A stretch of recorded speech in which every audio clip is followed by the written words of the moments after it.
Good evening, presenters and attendees of the first annual Antarctic Institute of Canada Conference. I hope you enjoyed a day full of engaged research surrounding COVID-19. I was incredibly impressed at the consistent quality of the presentations throughout the day. Conferences rely on speakers like you coming to share your insightful thoughts and rigorous research. Dr. Austin Mardon, the AIC founder and keynote speaker this evening, told me he found it fantastic. Before he addresses you, I will begin a quick introduction. So you may know that some other colleagues and I spent this summer writing a book about Austin, titled Dark Night Cometh, a biography depicting what is, in his words, the poetic awesomeness of his life so far.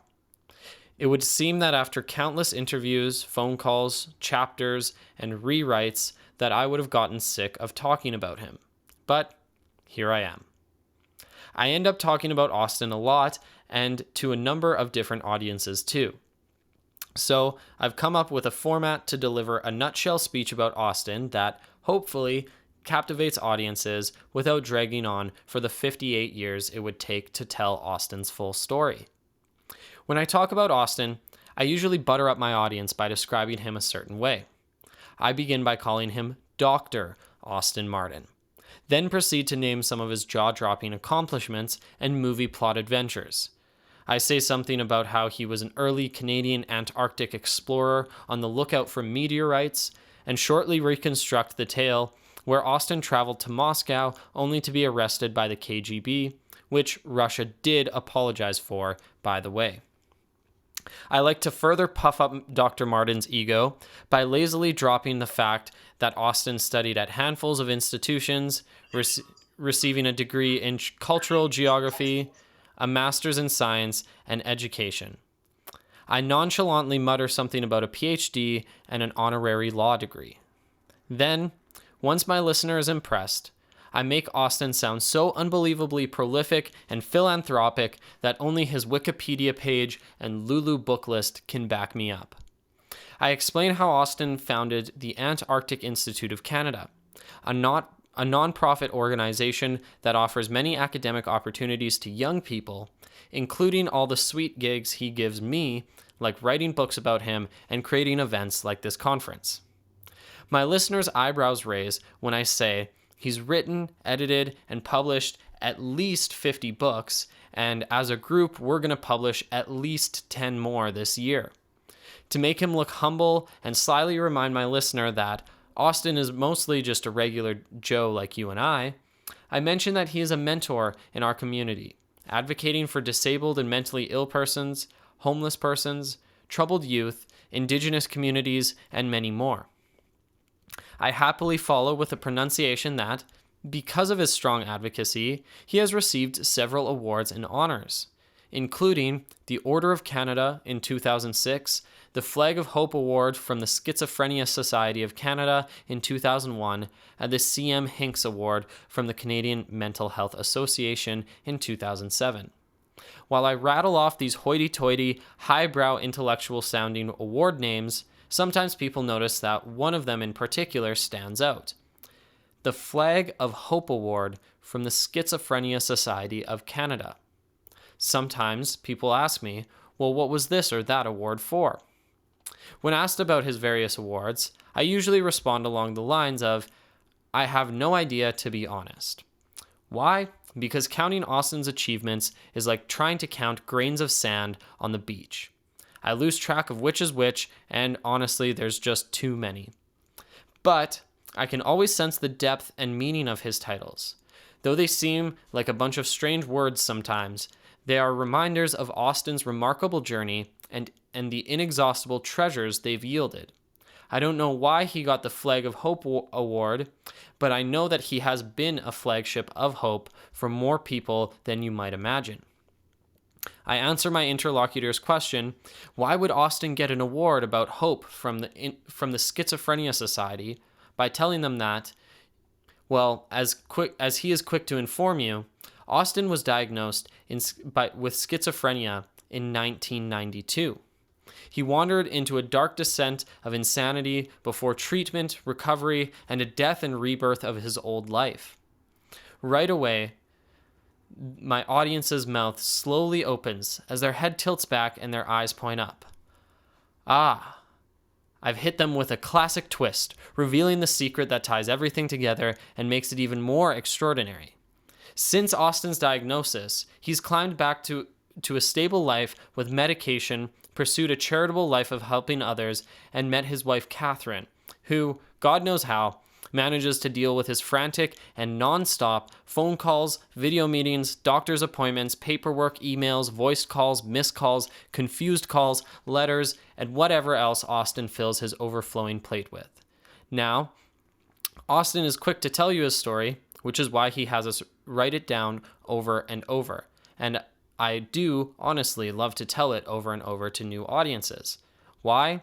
Because he is a beacon of hope for people who struggle.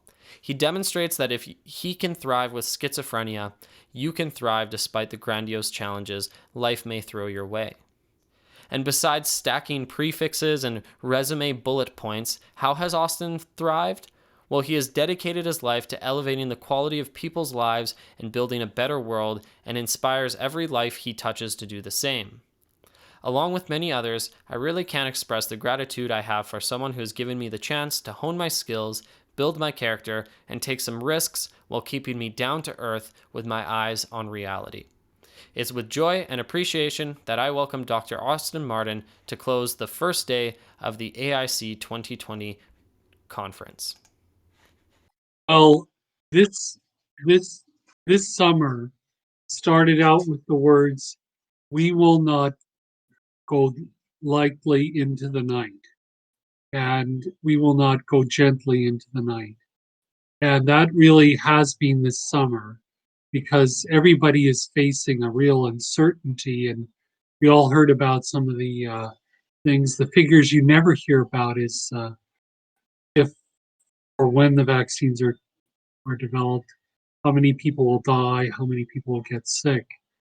But the thing is that that's how I started this summer, and Anu was the first one to get an article published on Pandemic Day, actually, and in the Lethbridge Herald, and then I was quickly followed by an article in the Grandin Media, and ever since then, people have been really working hard, and we've been, I believe, we're probably going to produce about 30 books this summer. Hopefully, cross our fingers, and hopefully the graphic designers can put everything together. And that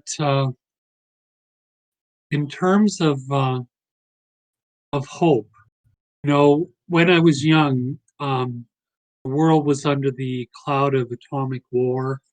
There was, even before I went to the Soviet Union, there was us and them, and you always heard there were movies on the TV about nuclear war and stuff, and nobody hardly talks about that anymore, even with all the strife in the world. There hasn't been much talk about that or threats because the world is dealt with it. To a certain extent, they haven't gotten rid of them, nuclear weapons, but they've dealt with it. And I believe that within a 5 to 10 year period, we'll get through COVID, and most of you that are listening will be part of that. Maybe one of you or two of you will actually probably make a major contribution as a researcher or in management and the government. And the thing is that hope is something that I think with all the strife in the world, and it's not just Trump or I mean, you just saw Ananda was talking about the Prime Minister of Japan resigning, and supposedly something's happening in South Korea, and there's rumors of major disturbances in China and amongst young people that don't get any press because they don't let reporters in, but there's rumors of it, and so major changes and shifts are going to happen, and this is just the start. And one of the things you can do is not descend into hysteria or hopelessness. Or one thing, all of you can't go to the bar and drink in your backyards. Don't go to any bars. That's dynamite because of and don't lose control like your colleagues down south of the border in the universities, and now all those universities have to be locked down and everybody's sent home. And the thing is that, you know, I was told in '92 that my life was over, that it was finished, kaput. I might as well get all my papers in order. It was over. They made a mistake. It wasn't over, and it wasn't even over for the people that I got to know in the hospital and right afterwards, who I still, many of whom I still know and are still in my life, that were suffering from schizophrenia. It doesn't end, it just transmorphs. And you might go into a different direction instead of, don't feel that you have to have a plan A. Many of you guys, especially the CSSG and microgram people, think, oh, you have to get into medical school. Maybe your life would be a lot better as a researcher or as an advocate or as a scientist. Even the Pope has a science degree. His first degree was in science before he got his theology doctorate. And you just never know what direction. We had one student who became a seminary student after working under CSJ, and his marks went up by an entire point, 1.0, after going to the seminary, and he obviously found his home, and he's doing quite well. And so you just don't never know what life is, but just don't think in terms of a direction, like blinders, like a horse. Especially, you might consult with your parents, but take your own avenue and your own counsel, because you're the one that has to live your life, nobody else. And but anyways, it's just a matter of hope and, you know um, um, giving back. Yes, Ananda, you have a question? Oh, okay. And and I mean, they literally, I don't think that they really know what's going to happen in the next few years. I mean, we're facing theoretically a depression that even dwarfs the depression after the Great Bust in '28, and the systems that they have are collapsing. And but as long as people don't overreact, don't panic, don't um, riot or act up, I think things will turn out, because I think that the world is a lot better place today than it was generations ago. There's a lot less bias and hatred than there was generations before. And also, a larger segment of the population is educated, which is of great advantage. And many people have communicated across nation states and cultures and races, and that didn't happen in the past. And the world does have a chance, but it definitely won't be the same. I don't know what you'll be facing in 5 to 10 years, but it definitely won't be the same. I don't think Trudeau will be the prime minister, and but that's neither here nor there. But anyway, it won't be O'Toole, I'm sure, but it won't be Trudeau. So basically, that's it. Just a message of hope, and also try to contribute by writing. That's something positive for your own careers and for the public. You never know what element your writing sparks interest. One time I wrote an obscure article maybe 10 years ago for Pacific Journal of Science and Technology on solar power satellites. And it was very simple article with a friend of mine, John Greenspoon. And all of a sudden we started getting nonstop phone calls from NASA. And, and they were asking all these questions and stuff. And it was very strange. So you never know, once you post something on Academy ADU or ResearchGate, when it gets published, what that will lead to and how it will benefit your future. And at least you have a record of your activities. That's a major thing to this friend of mine who's deceased now, Dr. Roscoe. He was with Admiral Byrd in the late 40s in Antarctica, Operation Deep Freeze, the first Operation Deep Freeze after the war. And he said discovery is documentation. It's not enough to just discover something or realize it. You have to document it. You have to write it down, get it published, because then you're actually spreading the information. And I don't mean to denigrate the internet, but you want to try to publish in a newspaper or a journal or a blog like Academia, EDU, or ResearchGate to get some yardage, and it will benefit you. You never know where it'll lead to. It might open up some avenue. It definitely looks good on your resume, but and definitely you'll need that in the future with the situation as it is. And I wish you the greatest of luck with this grand experiment, educational experiment that everybody's going into all over the country and all over the world in post-secondary. And just work hard. Don't burn out. Don't go out partying, even though you might want to. Just stay in your own little bubble and try to stay safe and don't be a statistic. And when I told Canada Summer Jobs, I said, well, as far as I know, none of the people under the micro grant nor CSJ have got COVID. He was surprised, and he said, just that one thing means it was a successful summer. Aside from everything else, that meant it was successful. So good luck, and stay out of the bars, and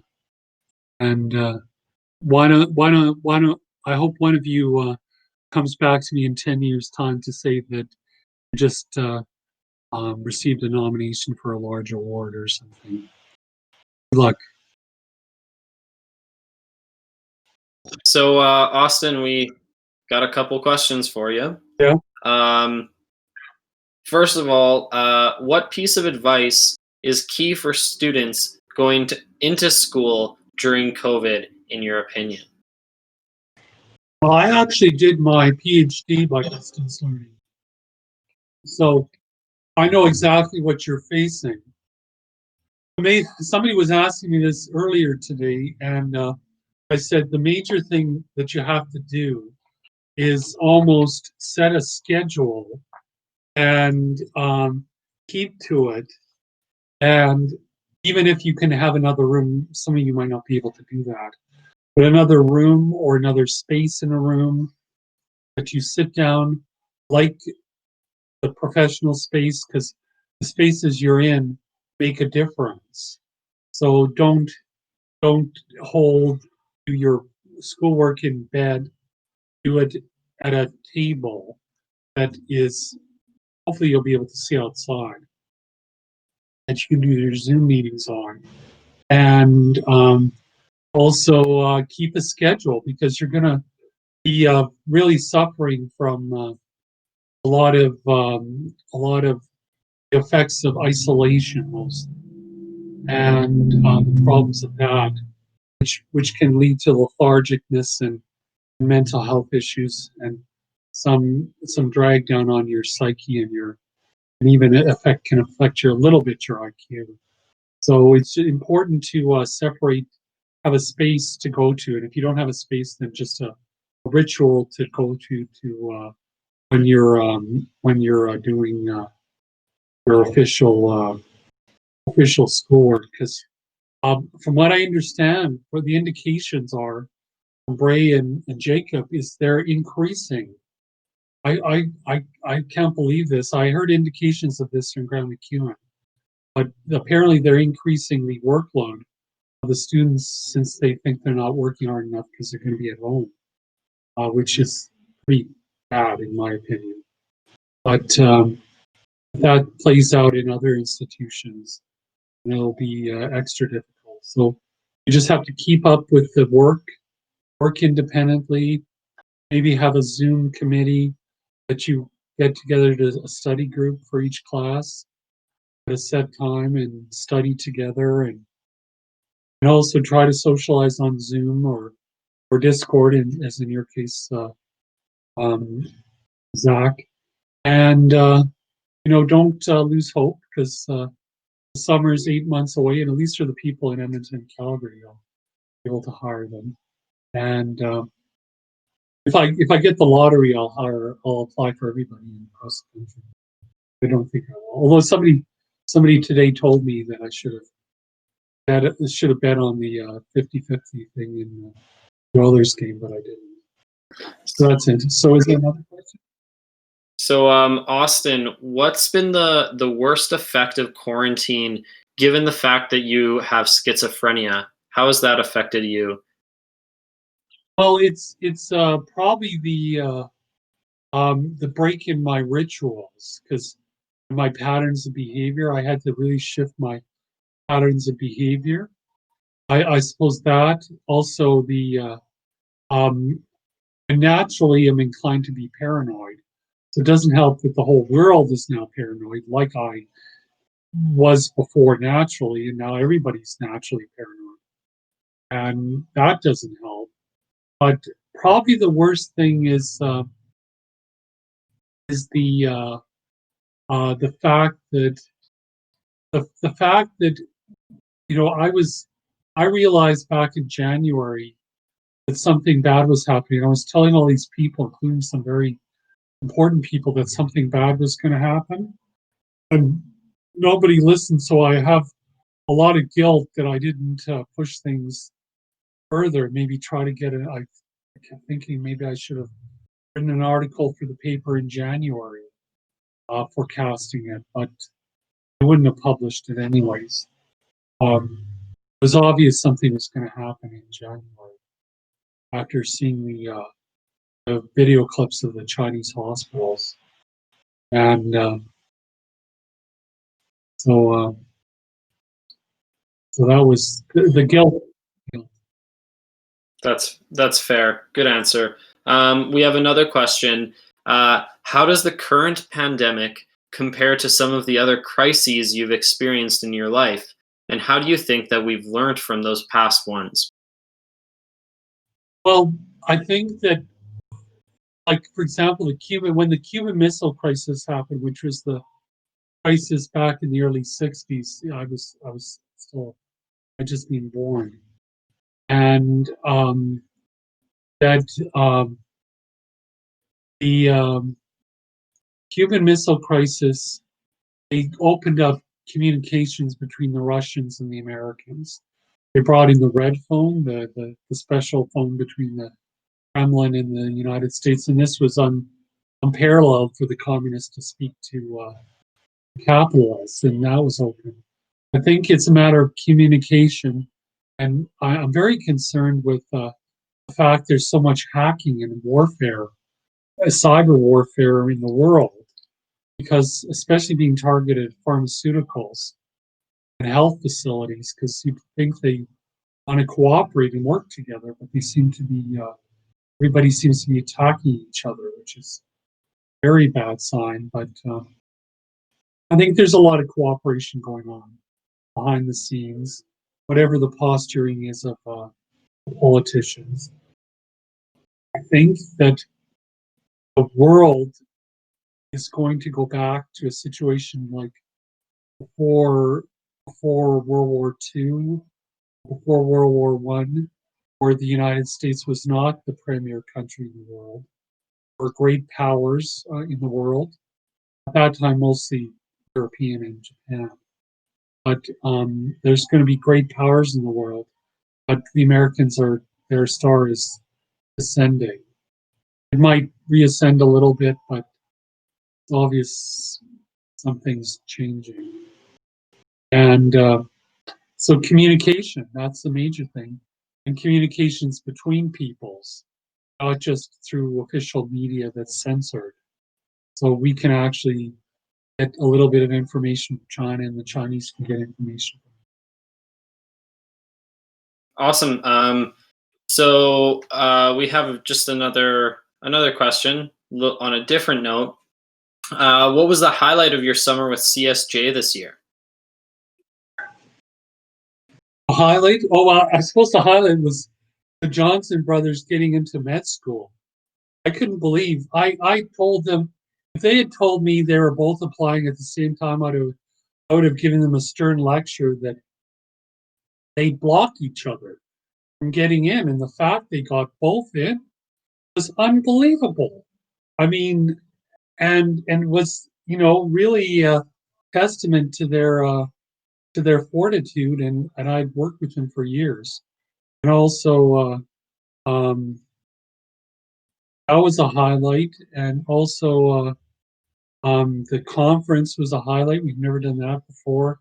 The audiobooks, the fact that 100 people volunteered across the country, according that was started with the Johnsons, and who was involved in getting the students, the volunteers?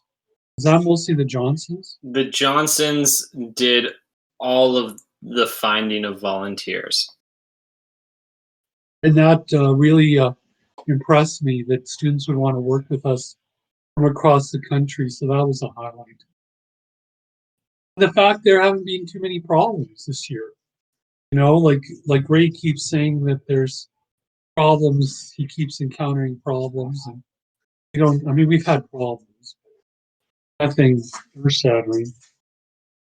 I'll tell you a story. The first year we had CSJ, back 15 years ago, 14 years ago, I hired somebody down in Lethbridge to work with my dad on his research, and she quit a week and a half into it.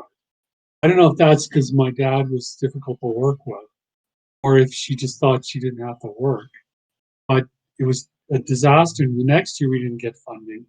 The year after that we didn't get funding till mid-July, and so it's come a long way. But we had very inauspicious beginnings, and this year is the largest contribution by CSJ in history so far.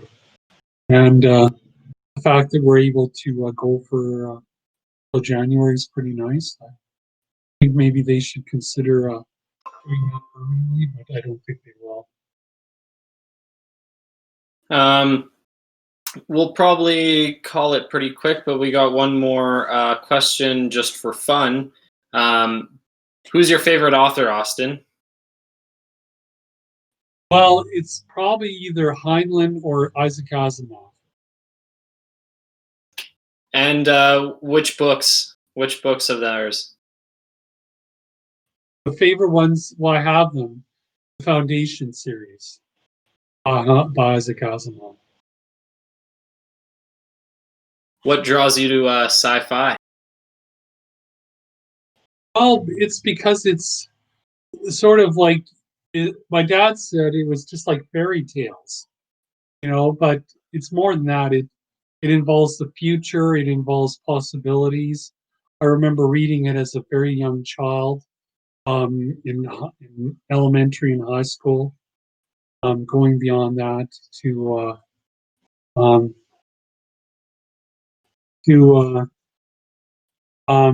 see different societies. I think that's why I became a geographer, because geography, you look beyond your own country.